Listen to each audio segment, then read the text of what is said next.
일본 정부가 결국 후쿠시마 원전에서 나온 오염수를 원전에서 1km 떨어진 태평양에 방류하기로 최종 결정했다고 합니다.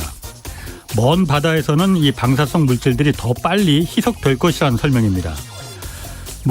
일본 정부로서도 아마 어쩔 수 없기에 이렇게 내린 결정일 겁니다. 지금도 녹아내리고 있는 핵연료를 식히기 위해서 매일매일 200톤 정도의 냉각수를 여기 쏟아붓고 있는데 여기서 발생하는 이 오염수들을 마냥 언제까지 보관할 수는 없을 겁니다. 그렇지만 말이죠. 이 먼 바다에 방류시킨다 해서 이 방사성 오염물질이 없어지는 건 아닙니다. 방사성 물질의 종류에 따라서 수십 년에서 수천 년간 방사능을 계속 뿜어냅니다. 물고기 뱃속에 들어간 방사성 물질은 당연히 우리 몸속에도 들어옵니다. 어쩌다 한 번 찍는 엑스레이 촬영과는 달리 24시간 내내 방사능을 맞으며 살아야 하는 것이 바로 내부 피폭입니다. 그래서 원전 사고가 무서운 겁니다. 미국을 한번 볼까요?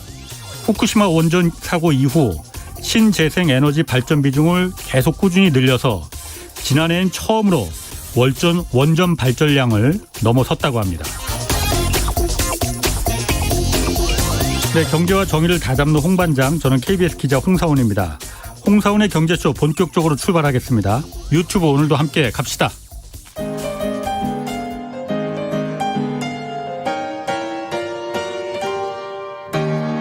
대한민국 최고의 경제 전문가와 함께합니다. 믿을 만한 정보만 쉽고 정확하게 전해드립니다. 홍사훈의 경제쇼.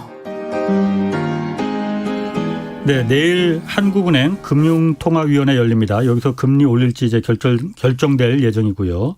또 미국에서는 내일부터 미국 통화 정책을 결정하는 중요한 회의 잭슨홀 미팅이 열립니다. 이 내용을 좀 자세히 알아보겠습니다. 여의도 1타 강사 오건영 신한은행 IPS 기획부 부부장 나오셨습니다. 안녕하세요. 네, 안녕하십니까. 여의도 1타 강사 만족하십니까? 아유, 아닙니다. 과분합니다. 너무 과장입니다. 그럼 2타 강사로 하시죠. 자, 내일부터 미국 잭슨홀 미팅 열린다고 해요. 네. 여러 번 저희 경제쇼에서도 다루긴 했는데 네.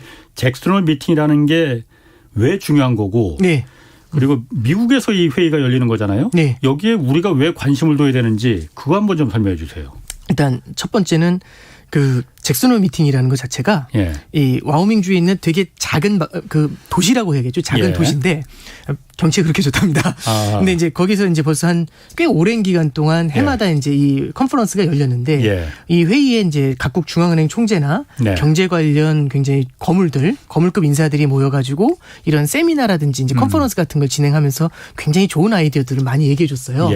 그러면서 이제 페드 의장도 연준 의장도 나와가지고 코멘트를 이제 종종 던지곤 하는데 과거에 보면은요, 이 잭슨홀에서 되게 중요한 힌트들이 많이 나오곤 했었어요. 네네. 2005년도 잭슨홀 그 회의 때는 그때는 이제 라고람 라잔이라고 인도 중앙은행 총재를 하셨던 분이에요. 그분이 이제 금융위기의 어떤 예고편 이제 이런 것들을 한번 얘기하셨던 적도 있고 2010년도에는 예전 FRB 의장이 페드 의장이 버냉키라는 분이 있는데 그분이 그렇습니다. 그분이 이제 2차 양적 완화를 시사한 적이 있어요. 그리고 가장 이제 최근 케이스는 작년인데요. 지금 미국 연준은 통화정책의 기조를 바꿔가지고 평균 물가 목표제라는 걸 쓰고 있거든요. 그 평균 물가 목표제라는 걸 갖다가 작년 잭슨홀 연설 때 시사를 해줍니다. 그 가이드를 살짝 주고 그런 다음에 9월 달에 FOMC죠. 통화정책 결정회의에서 도입을 선언을 하게 되는 거죠. 그러면 이제 우리가 사실 잭슨홀 자체가 궁금한 게 아니라 지금이 통화정책의 중요한 변곡점이라고 시장에서는 되게 많이 받아들이고 있고 우리도 그걸 이제 관심 깊게 보고 있는 겁니다. 특히 미국 통화정책의 변화인 거죠. 그러면 잭슨홀에서 무언가 여기에 대한 암시나 힌트를 줄까? 그리고 과거에 보면은 힌트를 줬었던 전력이 있기 때문에 그리고 이제 파월 의장이 직접 나와가지고 코멘트를 하는 부분이 있기 때문에 여기서 우리가 뭔가 새로운 얘기를 들을 수 있는 거 아니야? 테이퍼링에 대한 힌트가 나오는 거 아니야? 이게 지금 초미의 관심사가 된다. 이렇게 보시면 되겠죠. 그러면 어떤 얘기가 좀 테이퍼링 얘기가 지금 사실 어떻게 보면은 하도 많이 나와서 이제 좀 사실 좀 지겹거든요.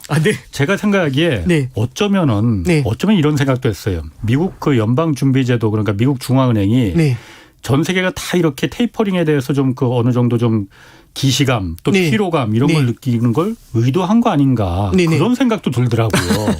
왜냐하면 그 충격을 좀 완화시키기 위해서 네네. 이번 잭슨홀 미팅에서는 테이퍼링에 대해서는 언제 할 건지 확실하게 좀 못 박는 겁니까 그러면? 일단 먼저 제가 그래서 오해를 불식시키기 위해 말씀드리면 예.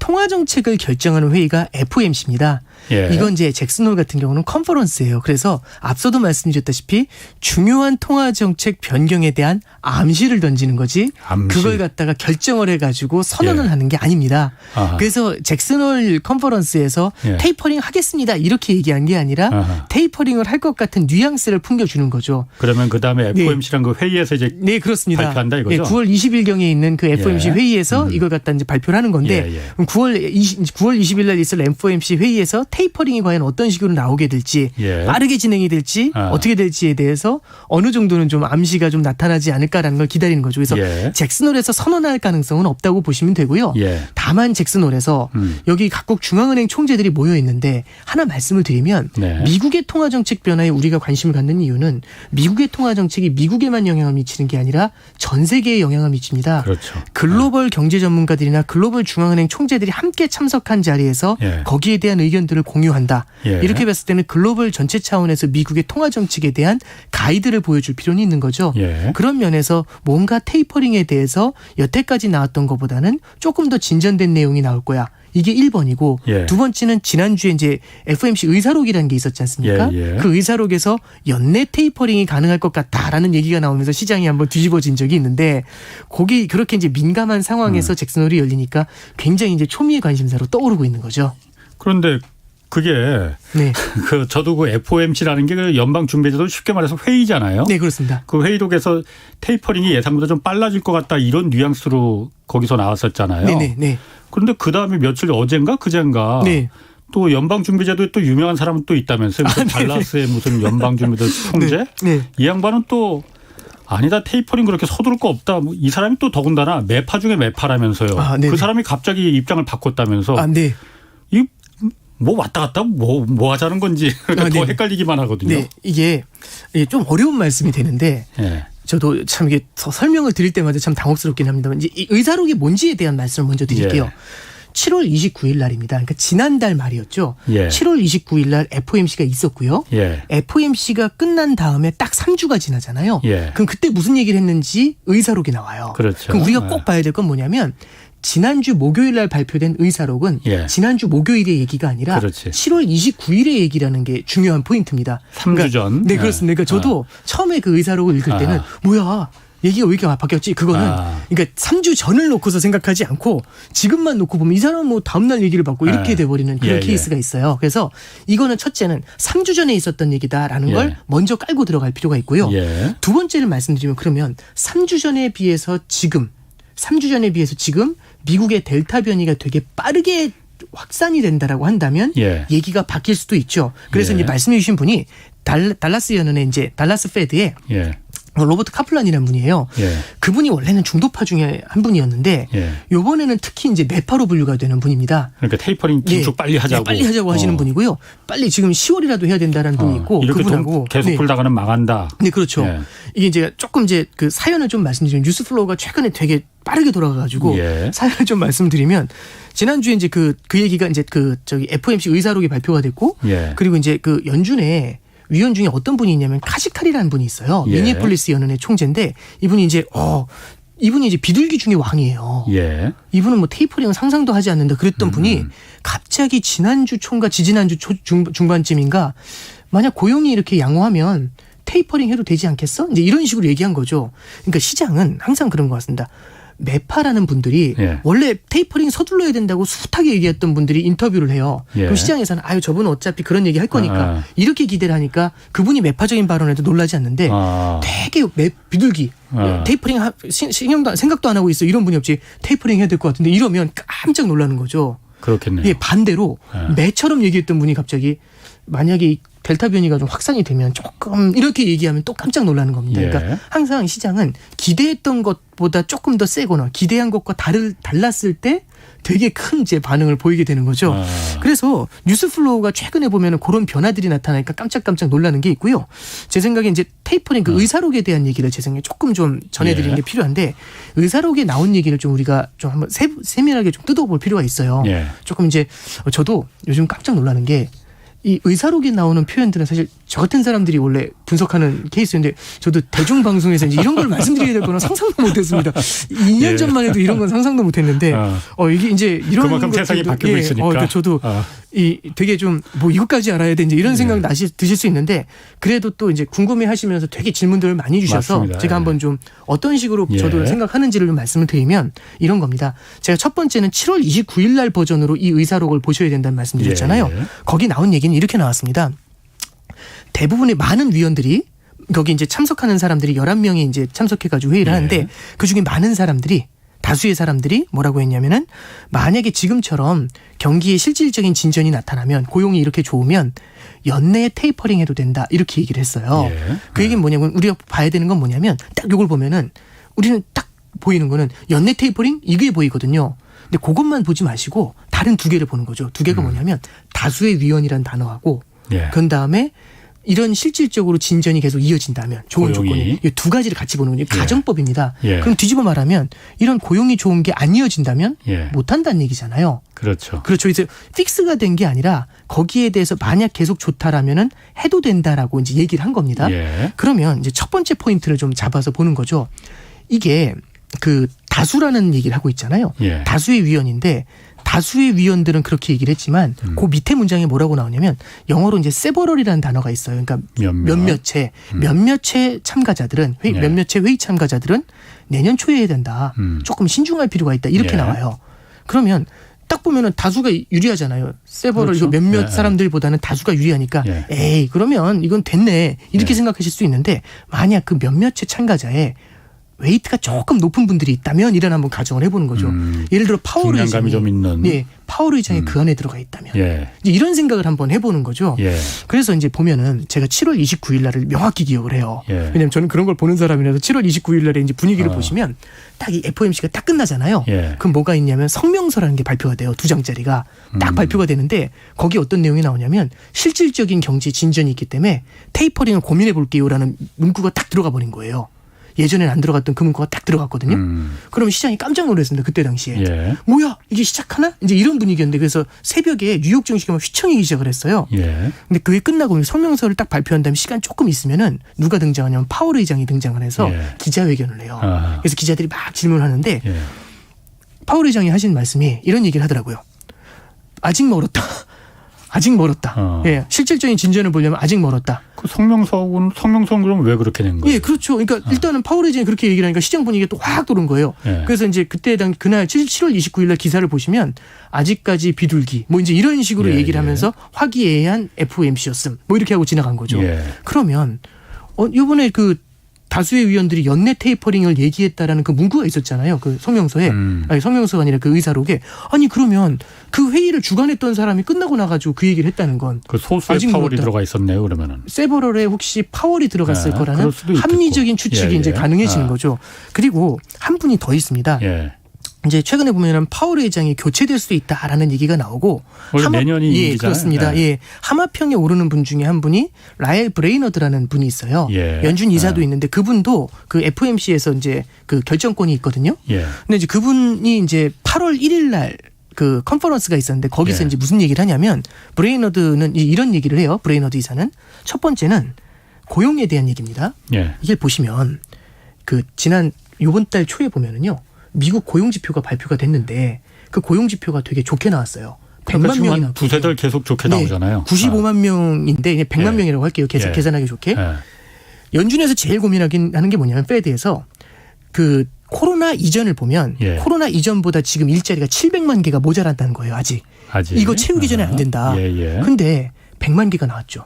그런데 더 재밌는 건 뭐냐면 요번 달에 이제 100만 개라고 얘기했는데 그 전 달도 100만 개로 바뀌었어요. 그렇죠. 보니까 100만 개였어 지난달도. 200만 개네. 그렇죠. 예. 그러면 만약에 다음 달에도 100만 개가 나오면 예. 3개월 연속 100만이죠. 예. 이거는 뭘 얘기하냐면 추세가 서는 거죠. 그럼 그 다음 달도 100만 개 정도 나올 거라는 합리적인 추론이 가능해져요. 7달 정도 계속 가면 700만 그렇죠. 개짜리 치면 생기는 금방 거네요. 채우지. 예. 이 얘기가 딱 나오는 거죠. 예. 그러면 이거 얼마 안 나. 그래서 연내 테이퍼링이 가능해지는 거거든요. 예. 그래서 9월달 고용이 잘 나오면 이거 테이퍼링이다. 이제 이 얘기를 할 수 있는 거거든요. 예. 근데 이제 브레이너드가 이제 뭐라고 얘기를 했냐면 8월 초에 하는 얘기가 왜 700만이냐?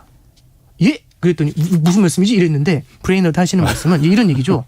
아니 2020년도 이 코로나 직전으로 보면 그때 700만이었다. 예. 그러면 코로나가 없었으면 700만이 그대로 있었을까? 아니면은 경제가 성장하니까 일자리가 더 1000만이 만들어졌을까? 만들어졌었겠죠. 그럼 그게 900만이다. 예. 900만을 채워야지 왜 700만을 채우냐 이 얘기를 한 거죠. 그러면 더 있어야 되나? 그래서 브레이너드 이사가 하는 얘기가 뭐냐면 예. 아직 테이퍼링 신중하게 보자.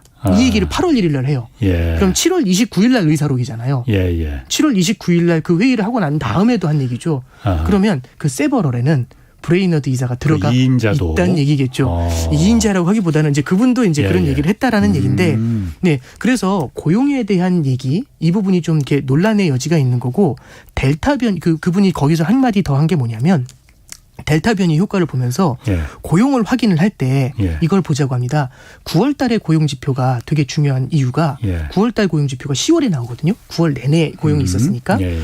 9월 달에는 미국 사람들은 백투스쿨이잖아요. 예. 이제 학교에 이제 다시 돌아가는 시기잖아요. 가을 학기 이제 시작하고. 만약에 예.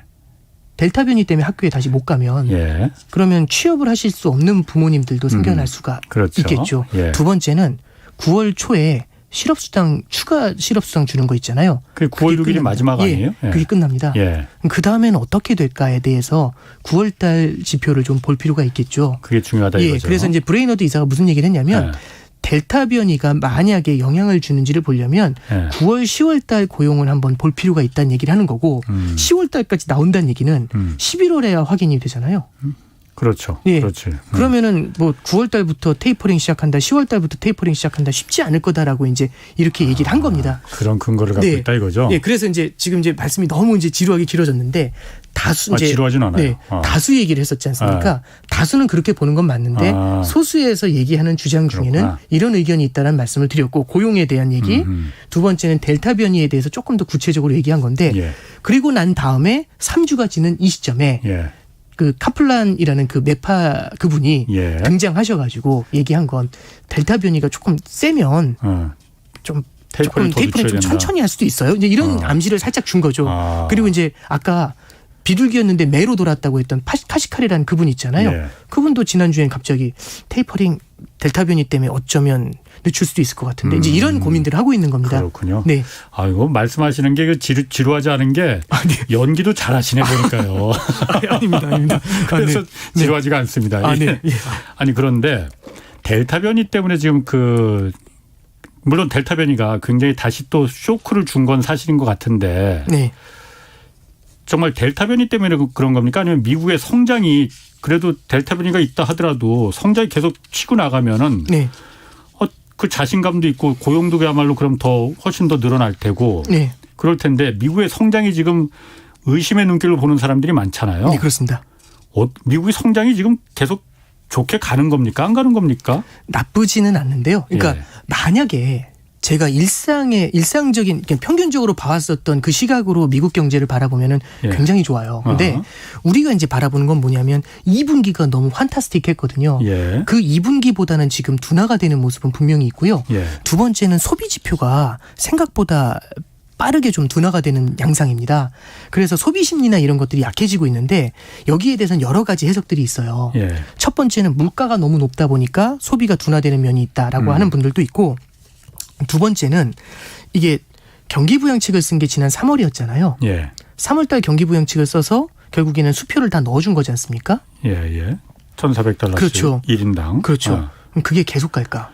그럼 그것도 만약에 그 효과가 이제 어느 정도 좀 줄어드는 시점이 분명히 올 거잖아요. 예. 근데 또 까마귀 날짜 배 떨어진다고 갑자기 이제 7월달, 8월달 들어오면서 소비가 생각보다는 세지 않다 보니까 네. 이걸 의혹의 눈초리로 바라보는 게 1번이 있고요. 그래서 미국의 성장이 조금 둔화되는 우려가 있다라고 이제 생각하시는 그런 분들도 있는 거고 예. 이게 델타 변이와 만나면은 얘기가 조금 더 복잡해질 수가 있죠. 그래서 저도 말씀 주신 것처럼 델타 변이 하나로만 바라보는 게 아니라 미국 성장에 대한 불확실성이 여전히 남아있다라는 거.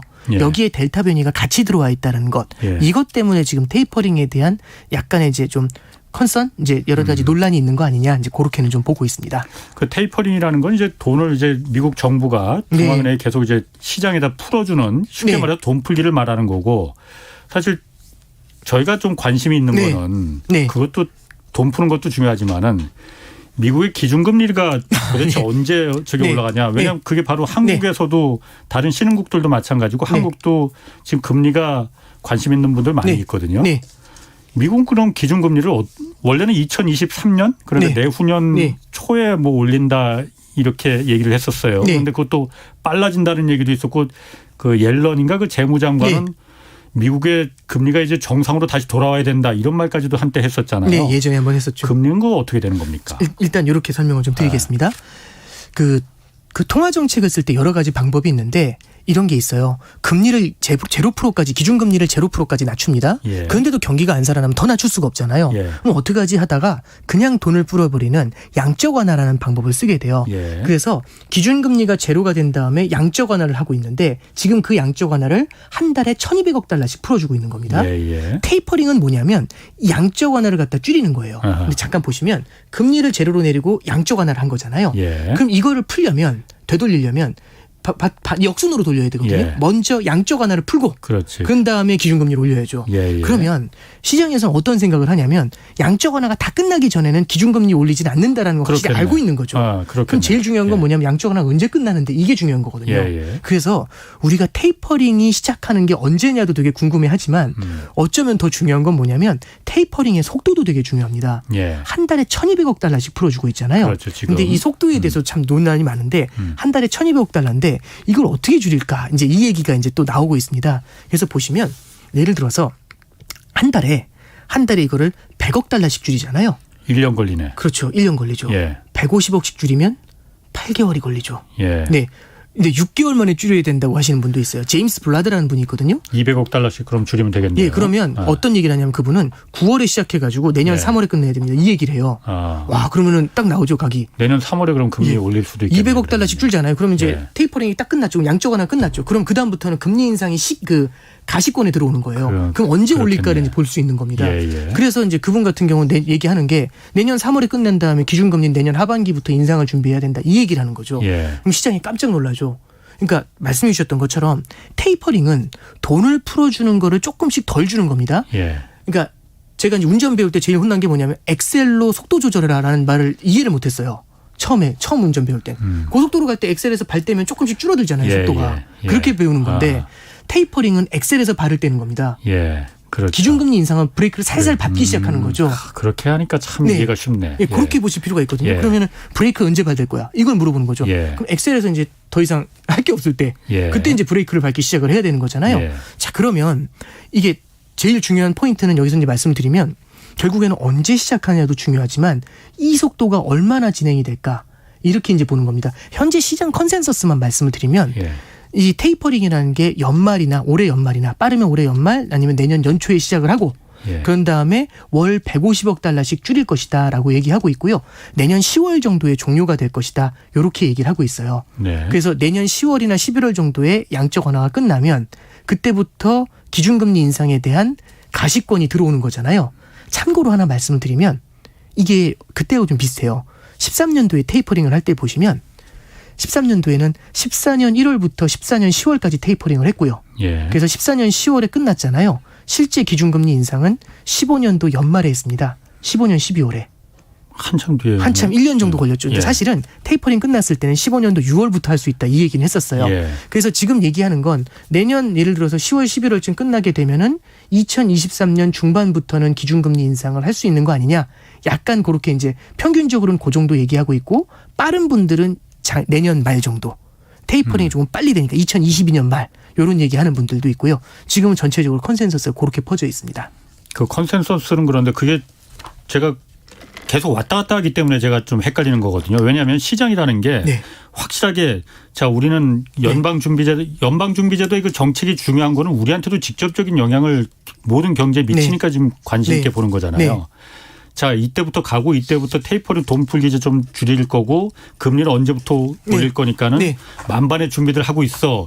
이렇게 되면은 불안하지가 않은데 얘 지금 왔다 갔다 하니까 이 불확실성 때문에 저 같은 사람들도 야, 미국이 저렇게 중심을 못 잡으면은 다른 나라들이 다 휘청휘청할 텐데 라는 불안감이 있는 거거든요. 그런 거 없으세요? 그러니까 이렇게 말씀드릴게요. 불확실성이라는 거는 그러니까 연준이 예언가들로 구성이 돼 있으면 가능할 것 같습니다. 연준에서도 정확히 얘기하는 건 우리도 모른다고요. 그리고 걔들이 한다. 연준에서 페드가 하는 이제 뭐 표현 중에 하시지 뭐. 죄송합니다. 페드에서도 이제 얘기하고 있는 핵심적인 포인트 중에 하나는 캘린더 베이스가 아니다. 그러니까 우리는 예를 들어서 2023년 1월에 기준금리 인상한다. 아니면 뭐 올해 말에 무조건 테이퍼링 시작한다. 이런 건 아니고요.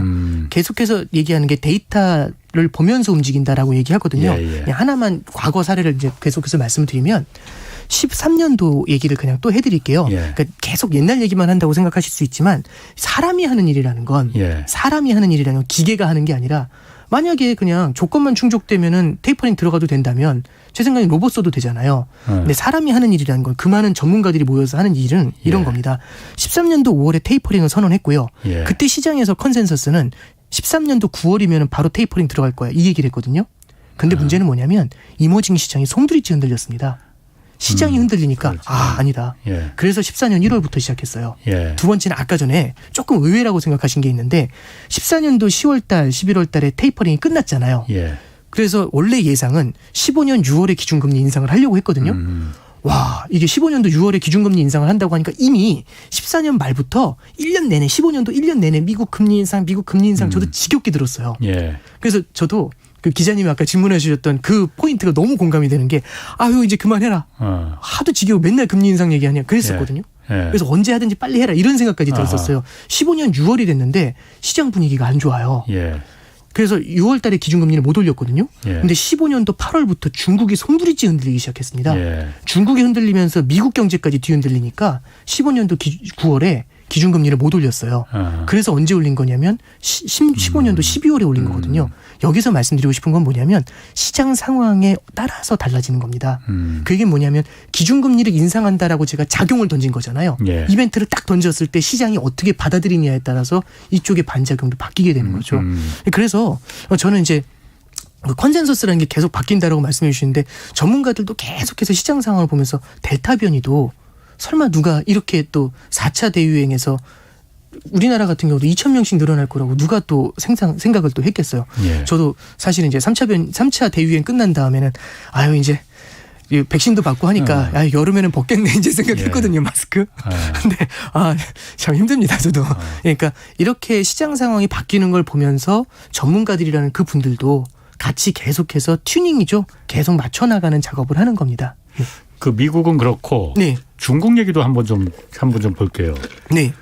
중국은 사실 가장 먼저 그 긴축까지는 아니더라도 하여튼 긴축 비스무리한 거를 제일 먼저 들어갔었잖아요. 사실 코로나도 가장 먼저 좀 극복했고 경제가. 근데 요즘 보면은 뭐 지급 준비를 올리고 뭐 이런 거 보니까는 다시 또 부양 쪽으로 다시 방향을 트는 거 아닌가 이런 움직임도 좀 보이는 것 같거든요. 중국은 지금 어떤 상황입니까? 일단 저도 요즘 좀 눈여겨보고 있는 게 저도 좀 계속해서 모니터링하고 있는 게 중국 쪽인데요. 일단 이렇게 설명을 드릴게요. 코로나 이후에 전 세계적으로 이제 그러면 금융시장을 갖다 지탱해 준 요인이 뭐냐. 이제 보시면 첫 번째는 코로나 직후에는요. 중국이 제일 먼저 돌아섰어요. 그래서 코로나 직후에 금융시장을 들어올린 가장 큰 요인은 미국에서는 유동성을 공급을 해줬고 중국의 성장이 땡겨줬어요. 그래서 작년에 전 세계 성장을 이끌었었던 하드캐리한다는 표현이 있죠. 작년에 전 세계 성장 하드캐리는 중국에서 굉장히 강하게 해줬습니다. 그리고 이제 미국이나 다른 나라는 유동성 공급을 풍부하게 해줬고요. 올해 같은 케이스는 그럼 누가 굉장히 잘했냐면 1분기에는 중국이 엄청 셌고요. 미국도 엄청 셌어요. 경기 부양책이 나오면서. 근데 중국은 2분기부터 확연히 꺾였습니다.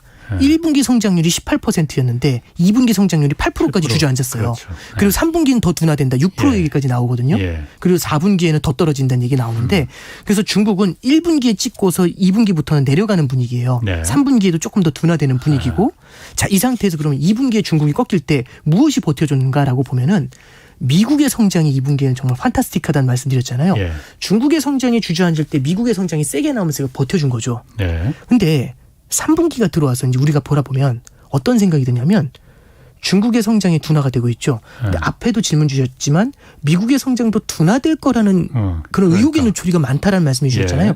그 말씀이 맞다면 지금은 G2가 함께 둔화되는 예. 코로나 이후에 G2가 함께 약해지는 예. 좋은 데서 벗어나서 피크아웃이라고 하죠. 예. 고점을 찍고 내려오는 그런 그림이 나타나는 거 아니냐라는 게 시장에서 바라보는 의구심이고 두려움이에요. 성장에 대한 두려움이 여기서 작용하는 거고 예. 두 번째는 그러면 성장이 둔화가 됐었을 때 보통 돈을 찔러주잖아요. 예. 유동성을 공급해주면서 그렇지. 버텼는데 예. 유동성을 공급하는 게 아니라 테이퍼링 단어가 밑에 깔려버리죠. 예. 그러니까 작년에는 어느 하나가 끌어주면서 뒤에선 돈으로 버텨줬는데 지금은 두 개가 같이 둔화되면서 유동성 공급이 줄어드는 거 아니냐라는 게 지금은 이제 되게 시장에서 좀 두려움을 갖고서 바라보는 시각이고 예를 들어 지난주 같은 경우는 중국도 힘들 거다. 예. 미국 경기도 생각보다 어려울 수 있을 것 같다. 예. 테이퍼링 한댄다. 이 얘기하니까 시장이 조금 좀 긴장했었던 그런 분위기입니다. 예. 근데 지난주에 중국에서 나왔었던 얘기 중에 저는 조금 눈여겨볼 단어 중에 과주기 조절이라는 단어가 나왔어요. 뭐라고요? 과주기 조절이라는 단어가 나오는데요. 과주기 조절이 예. 뭐 중국말이에요? 예, 이제 중국말이 이제 한국말로 저도 이제 중국 쪽 분석을 할 때 보면 참 예. 어려운 게 역주기 조절, 과주기 조절 이제 이런 아하. 얘기 나오는데 예. 저는 과주기 조절이 뭐다라고 설명해 드리는 것보다는 예. 그 내용을 그냥 뜻을 말씀드리는 게 좋을 것 같아요. 예. 제 생각에 뭐 안유아 박사님이나 뭐 전병서 교수님이나 이런 분들이 이제 이런 것들도 디테일도 설명해 주실 수 있을 것 나중에 같은데 한번 물어볼게요. 예, 저는 큰 틀에서만 말씀을 드리면 이 과주기 조절에서 얘기하는 핵심 중에 하나는 뭐냐면 저는 이제 쭉 읽어보면서 계속 생각한 게 그럼 어떻게 이걸 쉽게 말씀드릴 수 있을까라고 할 때 이런 생각이 좀 들어요. 2보 전진을 위한 1보 후퇴? 그러면 저는 앞으로 얘기하면서 한 보를 뒤로 가잖아요. 예. 그럼 물어봅니다. 저한테 왜 뒤로 가?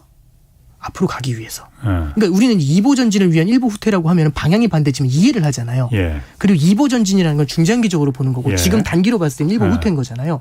그러니까 중국에서도 얘기하는 게 그겁니다. 중국이 제일 골치 아파하는 건 뭐냐면 지금 너무 많은 부채입니다. 빚이 너무 많아요. 네. 부채가 너무 많으면 중국 경제의 성장은 지속 가능하지 않다라고 보고 있는 거죠. 예. 이게 중국 경제에는 제일 큰 아킬레스건이거든요. 예, 예. 그러면 부채를 줄여야 됩니다. 근데 우리나라에서도 마찬가지죠. 부채라는 게 그럼 왜 늘어날까라고 보면은 돈을 계속 뿌려주는 유동성 완화 정책을 쓰고 있잖아요. 그렇죠. 금리라는 건 돈의 값입니다. 예. 금리가 낮으면 돈의 값이 싸잖아요. 그럼 이 마이크가 20만 원에 가져가서 아무도 손 안 들지만 200원이요 하면 주머니에 손이 들어가잖아요. 잠깐만요. 이렇게. 네. 일단 금리가 사고보죠. 그렇죠. 금리가 싸다는 얘기는 돈에 대한 수요가 많아진다는 예. 얘기고요. 그럼 돈을 막 빌린다는 얘기죠. 중국의 부채가 늘어나는 요인 중에 유동성을 너무 많이 공급하고 금리가 너무 낮게 유지가 되니까 이런 문제가 생긴다라는 거죠. 네. 그래서 부채가 지금까지도 많이 늘어났지만 일단 부채를 줄이는 걸 떠나서 더 늘어나는 건 막아야죠. 그러려면 긴축을 해야 됩니다. 예. 그래서 코로나에서 돌아서자마자 중국에서는 그렇죠. 긴축을 천명한 거고 그렇죠. 올해 1분기부터 이제 긴축에 들어가기 시작을 했죠. 예, 예. 그래서 1분기부터 유동성 공급을 조금씩 줄이니까 생각보다 중국 경제가 약한 거예요. 소비가 빠르게 둔화되는 거죠. 그러면 긴축을 한다라고 부채가 늘어나는 건 맞겠다라고 얘기를 해놨는데 예. 여기서 다시 돈을 뿌리면 안 되지 않습니까? 예. 앞뒤가 안 맞는 얘기잖아요. 예. 근데 과주기 조절이라는 건 뭐냐면 장기를 바라보면서 장기 목표, 장기적으로 부채의 감축을 갖다가 만들어내기 위해서 예. 단기적으로는 정책을 조절하는 거 예. 이런 걸 말하는 것 같은데 예. 그래서 이제 얘기하고 있는 게 뭐냐면 아까 전에 말씀하셨던 것처럼 지준율을 인하하면서 유동성을 공급해주죠. 그냥 얼핏 보면 말이 안 돼요. 아니 긴축한다면서 지준율을 왜 낮춰? 지준율이라는 건 은행에서 네. 이제 갖고 있어 보유하고 그렇습니다. 있는 돈을 갖다가 낮추면 그 돈이 네. 다 시장에 풀리니까. 네, 그렇습니다. 그러니까 지준율이라는 건 은행이 돈을 갖다가 다 대출을 해주지 못하고 일부는 중앙은행에 박아둬야 되는 돈이 있거든요. 예. 이것까지 좀 풀어주면서 이것도 대출해줘 이 얘기죠. 그러니까 시중에 유동성을 공급해주는 효과가 생기죠. 예. 그래서 지준율을 낮춰서 대응할 수 있게 예. 그렇게 열어주는 겁니다. 그래서 이게 이제 과주기 조절에 대한 얘기를 시진핑도 하고 예. 리커창도 이런 얘기를 했었는데 예. 이런 것들은 맥락을 갖다 다르게 해석을 하면 중국에서 과주기 조절을 한다는 얘기는 2보 전진을 위한 1보 후퇴다. 그럼 2보 전진이 중국의 부채를 줄이기 위한 긴축인데 예. 긴축을 갖다가 장기적으로 달성하기 위해서는 단기적으로는 경기를 갖다가 부양하는 방법을 쓸 수도 있는 거 아니야? 이제 이런 생각을 할 수 있게 해주는 거죠. 그러니까 장기적으로는 긴축인데 네. 요 초단기적으로는 그렇죠. 너무 빠르게 경기가 죽는 건 또 막아주면서 간다는 얘기겠죠. 그게 가능해요, 그런데? 이제 이렇게 보시면 될 것 그리고 같습니다. 그게 가능한지 하고 네. 이렇게 왔다 갔다 하는 게 네. 효과적입니까? 이제 원칙이 이렇게 없어지는 보면 될 것 거잖아요. 같아요. 네. 그러니까 큰 틀에서 이제 결국엔 시장하고의 커뮤니케이션의 문제라고 생각을 하는데요. 예를 들어 이제 이렇게 보면 되는 겁니다. 중국에서도 무슨 얘기를 했냐면 사실은 과주기 조절이라는 단어가 나온 게 얼마 안 돼서 그렇지 예. 그런 정책을 계속해서 써왔어요. 예. 뭐라고 표현했냐면 예전에는 돈을 마구 풀어주는 대수만관이 아니라 예. 돈을 안 풀어주겠다가 아니다. 풀어주겠다 안 풀어주겠다가 아니라 정말 필요한 것에 흘러갈 수 있게 해주겠다. 예. 이런 식으로 이제 말을 해놨었거든요. 예. 지준율 같은 경우도 마찬가지예요. 예를 들어서 긴축을 너무 세게 했었을 때는 예. 어느 정도 긴축을 하는 게 견딜 수 있는 긴축인지 알 수가 없죠. 그래서 조금 긴축을 해보고 아닌 것 같으면 조금 풀어주고 예. 또 조금 긴축해보고 아닌 것 같으면 풀어주고 예. 그럼 풀어줄 때마다 얘기하겠죠. 아니 긴축한다면서 왜 풀어줘. 예, 거기에 대해서 얘기하고 있는 게 과주기 조절 이런 쪽으로 좀 해석을 해요. 이거죠? 예, 그래서 중국 같은 경우도 성장이 크게 둔화된다. 예. 답이 없는데 이 상황에서도 계속 긴축을 할 것이다. 이제 이런 기대감이 컸는데 시장에서는 네. 여기에 대해서도 정책에서 조금씩은 유연성 이런 것들이 발휘되는 거 아니야? 라는 기대감이 생기고 있다. 이런 걸 좀 말씀드릴 수 있을 것 같습니다. 네. 지금 뭐 그 전화 문자하고 유튜브 이제 댓글들이 많이 옵니다. 예. 부부장님에 대해서 1373님이 라디오 30년인데 어떤 프로보다 내용 좀 어렵긴 하지만 오늘 이분이 탑입니다.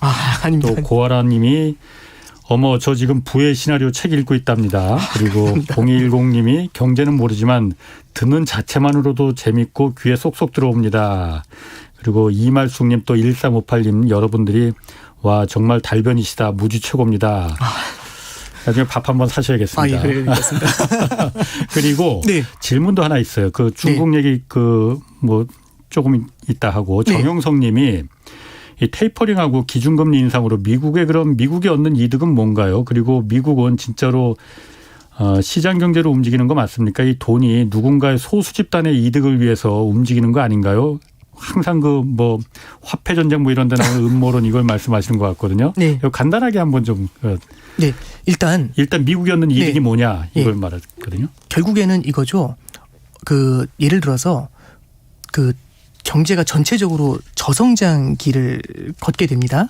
저성장을 가져갈 때 제일 큰 문제는 뭐냐면 성장을 갖다 만들어내야 되잖아요. 예. 성장을 만들어내기 위해 가지고 고용을 창출해서 만드는 방법이 있어요. 예. 정상적으로. 근데 그게 안 되면 미래에 있는 소득을 끌어다가 소비를 늘려가지고 예. 성장을 만들어내는 방법이 있어요. 예. 미래에 있는 소득을 끌어다 쓰는 게 부채죠. 국채 찍는 거죠. 예, 그렇죠. 그러니까 국채 발행하는 거죠. 그렇죠. 예. 미래에 있는 소득을 한꺼번에 끌어다 확 질러버려가지고 지금이 좋아지는 거니까 예. 어떤 나라도 그걸 좋아하진 않아요. 그렇죠. 그 얘기는 뭐냐면 지금 미국 경제 같은 경우는 가만 놔두잖아요. 예. 굉장히 뜨겁지 않습니까? 예. 이런 상태에서 테이퍼링이나 이런 거 하지 않고 계속해서 유동성을 공급하게 되면은 예. 첫 번째는 자산 가격이 굉장히 심각하게 올라가게 됩니다. 예. 아주 위로 폭발해 버릴 수도 있죠. 지금 실제로 그렇잖아요. 네. 예. 그러면 어떤 문제가 생기게 되냐면 첫 번째는 경제의 불균형이 생기죠. 예. 빈부격차가 굉장히 심해지게 되고요. 맞습니다. 두 번째는 자산 가격이 굉장히 높아지게 되는데 네. 그 자산 가격의 과열이 너무 심해진 상태에서 만약 거기서 테이퍼링을 뒤늦게 들어가잖아요. 하늘에 떴던 자산 가격이 밑으로 떨어집니다. 그래서 경기 주기라는 건 항상 완만하게 이어지게 완만하게 올랐다 완만하게 떨어져야 되거든요. 근데 이렇게 올랐다 떨어졌다 하잖아요. 위에서부터 뚝 떨어지면 밑에 딱 소리가 나면서 경착륙이 된다. 그렇죠. 경착륙이 되죠. 예. 그러면은 일본처럼 20년, 30년 동안 예. 헤어나질 못하는 문제가 생길 수 있어요. 그래서 미국이 얻는 이익이라기보다는 이익이라고 할 수 있겠죠. 결국에는 금융 안정이라는 것, 경기 사이클을 완만하게 가져갈 수 있어서 중장기적인 성장 동력을 만들 수 있다는 것. 요게 이제 제일 큰 포인트고요. 그래서 이제 테이퍼링에 대해서 준비를 하고 있는 겁니다. 그 이제 두 번째는 저도 이제 음모론이다라고 말씀하신 저도 이제 음모론에 대해서는 읽을 때 되게 재밌어요. 이제 이렇게도 해석할 수 있구나. 저도 고개가 막 끄덕끄덕해지더라고요. 이렇게도 볼 수 있구나. 네. 근데 저는 이제 물론 결과론적으로는 빈부의 격차가 심해졌다라는 부분은 결과적으로는 그런 부분이 분명히 있다라고 생각을 합니다만 예. 무언가 세상이 누군가의 어떤 조작에 의해서 이렇게 움직인다라고 하는 건 저는 좀 근거 없는 얘기가 아닌가 좀 그렇게 네. 생각을 합니다. 알겠습니다. 내일 한국은행 금융통화위원회 열려요. 네. 금리 올라갑니까 안 올라갑니까? 지금 여기도 좀 왔다 갔다 하거든요. 지금. 네네. 원래는 네. 지금 이주열 총재가 계속 올려야 된다 지금 3번씩이나 공식적으로 언급을 했잖아요. 네네네. 더 늦으면 더 큰 대가를 치르니 빨리 네. 올려야 된다라고 했는데 네.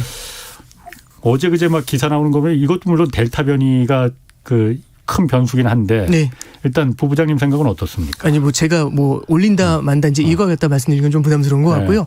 일단 이것도 이제 연준에서 나왔었던 것처럼 똑같은 케이스라고 말씀을 드릴게요. 올해 초만 해도요. 연내 기준금리 인상 가능성을 보는 분들이 많지가 않았어요. 예. 근데 이제 올해 5월 정도였던 것 같습니다. 예. 올해 5월부터 이제 한국은행이 4월 달에 수정 경제 전망이라는 걸 발표를 해요.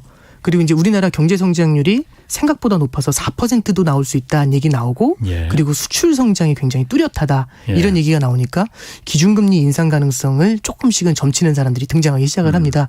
근데 이제 6, 7월로 접어들면서 이제 한국은행에서 이제 연내 기준금리 인상에 대한 얘기하고 예. 부동산 시장을 중심으로 그리고 가계부채가 되게 빠르게 늘어나는 거 그리고 영끌에 대한 우려가 늘어나는 거 이런 것들에 대해서 굉장히 강한 경계감 이런 것들을 줬고요. 그런 다음에 이제 이주열 총재께서 연내 기준금리 인상을 시사하는 코멘트 예. 그리고 이제 그 부총리께서 이제 부총재께서 무슨 말씀하셨냐면 한두 번 정도 기준금리 인상을 한다고 해서 이 기준금리 인상이 뭐 이제 엄청난 긴축이나 이런 게 아니다. 왜냐하면 지금도 0.5%가 너무 이례적으로 낮으니까 예. 그래서 긴축 이 표현이 아니라 금리 인상을 금리 정상화라고 표현을 하는 예, 거잖아요. 예. 이제 그래서 한두 번 정도는 큰 문제가 아니다라고 하니까 요게 올해 연내 2차례 인상까지 얘기가 좀 나왔었습니다. 예, 예. 근데 최근에 이제 최근에 나온 얘기는 최근 한 일주일 만에 나온 분위기인데요. 첫 번째는 우리나라만 그런 게 아니라 호주 같은 경우는 9월달 양적 완화를 줄이는 테이퍼링을 할 거라고 선언을 했고요. 예. 그다음에 뉴질랜드 같은 경우는 올해 3번 올릴 거라고 얘기를 했어요. 기준금리를. 예. 그래서 뉴질랜드는 8월달에 기준금리 인상이 사실 되게 확정적이다 이제 이렇게 생각을 했었는데 깜짝이었죠. 지난주에 동결해 버렸습니다. 예, 뉴질랜드 같은 경우는. 예. 그리고 이제 호주에서도 9월달에 기준금리 인상, 9월달에 테이퍼링 연기해야 될 수도 있어. 이렇게 얘기한 거죠. 예. 그게 이제 지난주에 나왔던 얘기예요. 그럼 이제 이런 것들, 그 호주나 뉴질랜드나 마찬가지로 코로나 때문에 이제 델타 변이 때문에 락다운을 고민하고 있거든요. 예. 그래서 아까 전에 말씀드렸던 것처럼 또 이 컨센서스가 2차례 인상될 것 같다라는 이런 뷰가 조금씩 또 바뀌면서 예. 어쩌면 8월에 인상을 못하고 10월 정도 인상을 하고 예. 그다음에 내년 초에 이렇게 인상하는 거 아니냐 이제 이런 얘기들도 같이 나오고 있어요. 그래서 이 뷰가 굉장히 빠르게 바뀌고 있다라는 것.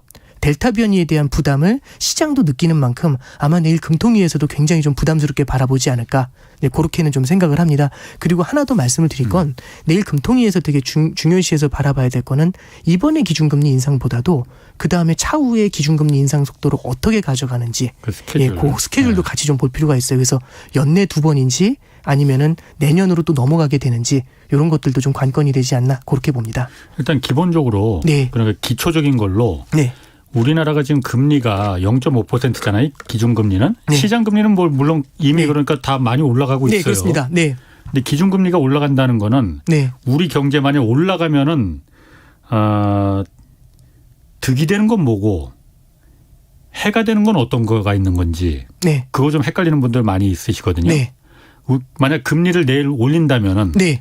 어떤 부분에 우리 경제에 득이 되는 거냐. 자, 일단 첫 번째는요. 기준금리 인상을 오늘 저기 앞에 시작하는 뉴스 코멘트에서도 예. 그 고승범 위원장께서 예, 이제 예. 말씀하셨던 그 포인트 거기서 어떤 얘기가 있었냐면 이 말씀이 있어요. 기준금리가 한 번 인상된다. 이제 기준금리가 조금 인상되는 게 거시경제에 큰 충격을 주진 않는다. 예. 이런 얘기를 하셨는데 그럼 기준금리 인상을 그러면은 왜 하나? 이런 생각이 들 수가 있어요. 예. 가장 큰 핵심은요. 금리가 계속 낮아질 거라는 그런 기대감을 한번 꺾어버리는 시그널을 줄 수가 있습니다. 방향성을 그렇죠. 준다. 금리가 계속 낮아질 거라고 생각하면 예. 영끌에 대해서 되게 부담감을 많이 줄여주게 돼요. 예. 근데 기준금리를 인상하면서 더 인상할 수도 있다라는 그런 가능성을 갖다 계속해서 시사를 하잖아요. 그럼 불확실성이 높아지게 됩니다. 예. 불확실성이 높아지게 되면은 영끌 투자, 이제 투자에 있어서의 과열을 어느 정도는 시키는 영향을 줄 수는 있겠죠. 다만 이런 건 있습니다. 기준금리 인상이 만약에 한두 번 정도가 아니라 조금 빠르게 나타난다라고 했었을 때는 예. 이런 경우에는 가계부채가 많은 상태에서 너무 급격한 기준금리 인상은 실물 경제에는 좀 둔화 영향을 줄 수는 있어요. 예. 그래서 이런 것들을 좀 보면서 금통위에서도 균형 잡기를 하지 않을까. 그래서 델타 변이에 대해서도 되게 눈여겨 바라보고 예. 그다음에 두 번째는 지금 말씀드렸던 것처럼 이제 이 속도를 어떻게 가져가야 될지에 대해서도 이게 실물 경제에 어느 정도 충격을 줄지에 대해서도 같이 좀 이렇게 바라보지 않을까 그렇게 보고 있습니다. 제가 그 예전에 여기 어떤 패널이 그 얘기를 하셨더라. 일본이 네. 잃어버린 30년이 시작된 게 네. 여러 가지 다른 이유도 있지만 네. 그 금리 정책 타이밍, 네. 통화 정책의 타이밍을 놓쳤기 때문에 네. 올렸어야 됐는데 네. 그때 못 올려서 경착륙을 하고 지금의 일본이 돼버린 거다라는 얘기가 제가 참 뇌리에 박혀 있거든요. 네. 그래서 제가 이주열 총재도 그것 때문에 지금 일본의 그런 상황을 겪을까봐 저렇게 말하는 게 아니었을까라고 제가 생각했거든요. 네. 저는 굉장히 그 말씀은 제가 드렸고요. 예전에 일본이 이제 잃어버린 30년의 그 배경 중에 결국에는 금리가 올라가야 할 타이밍에 예. 금리 인상을 좀 실기한 부분들이 있다라는 말씀을 좀 드렸었어요. 예, 예. 근데 일본의 케이스하고는 조금 다른 건 그 정도의 버블이냐라는 게 1번이고 두 번째는 너무 뒤늦게 너무 예. 빠르게 올린 게 이제 문제였죠. 예, 근데 예. 어떤 면에서든 일본과 같은 전철을 밟지 않으려는 게 과도한 부동산 시장으로의 쏠림이라든지 과도한 가계부채로의 팽창이라든지 예. 이런 것들에 대해서는 경각심을 주려는 거 이게 이제 금통위에서 마찬가지로 고민하는 그런 부분이라고 봅니다. 그 우리나라 말고 그럼 다른 신흥국들은 어떻습니까? 지금 뭐 네. 브라질, 터키 이런 데는 네. 미리 선제적으로 굉장히 올리잖아요. 물론 네. 우리하고 1대1로 비교할 건 아니에요. 네네.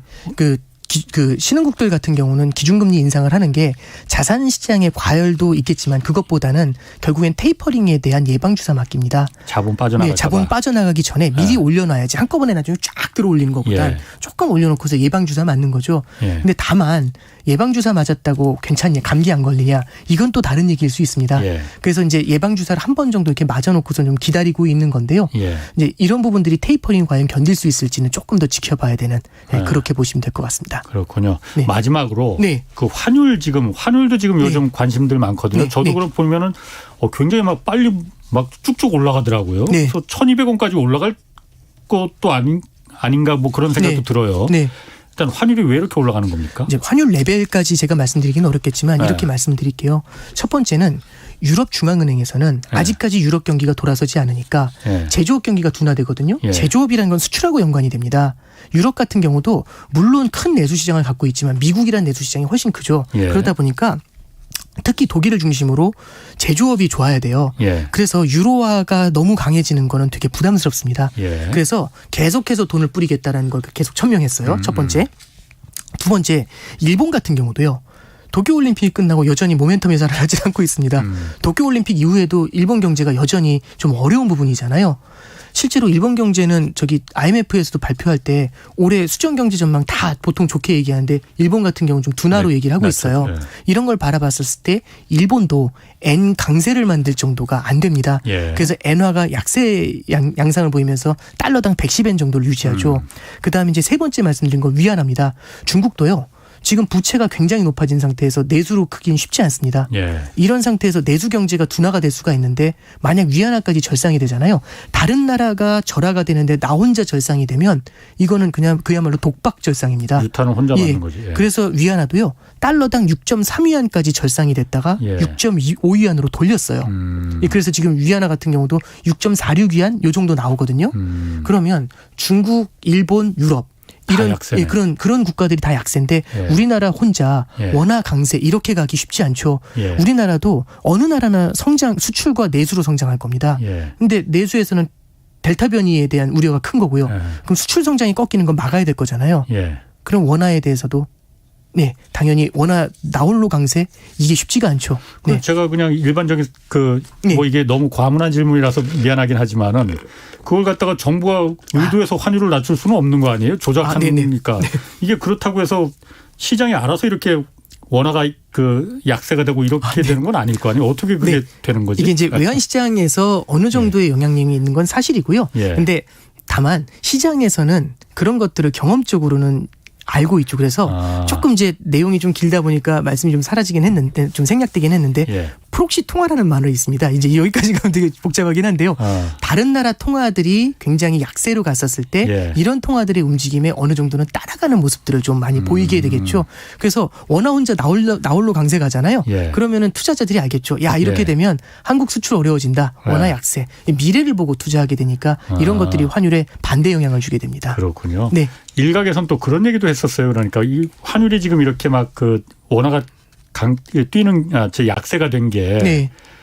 외국인들이 주식을 많이 팔아버렸잖아요. 지금 네. 몇 달 동안 많이 팔았잖아요. 네. 그 많이 팔아서 달러로 바꿔서 나가니까는 그것 때문에 이렇게 환율이 요동을 치는 거였다라고 했는데 그거는 아니죠. 그렇게까지 우리나라 환율 시장이 방어가 약하다면은 뭐 아닌 것 같은데. 근데 이제 주식 시장이 예를 들어서 대규모 외국인 매도가 꾸준히 이어졌으니까 이게 외환 시장에 영향을 준 게 분명히 있겠지만 예. 이게 전체를 설명하는 거는 좀 아니라고 볼 수 있겠죠. 예. 그래서 원화가 약세를 보인 요인 중에 외국인들의 금융시장에서 자본 유입이 조금 둔화가 되고 유출이 있었다. 예. 이런 것들이 영향을 주는 건 맞지만 그게 전부는 아니다. 이렇게 정리하는 게 나을 것 같습니다. 그렇군요. 그럼 짧게 그 환율은 지금 앞으로는 그럼 전체적으로 좀 어떤 방향으로 가는 거예요? 테이퍼링에 대한 우려가 첫 번째는 여전히 존재하죠. 예. 그럼 테이퍼링에 대한 우려는 불확실성입니다. 불확실성이면 안전자산인 달러에 대한 확보 욕구가 생겨날 수밖에 없을 것 같아요.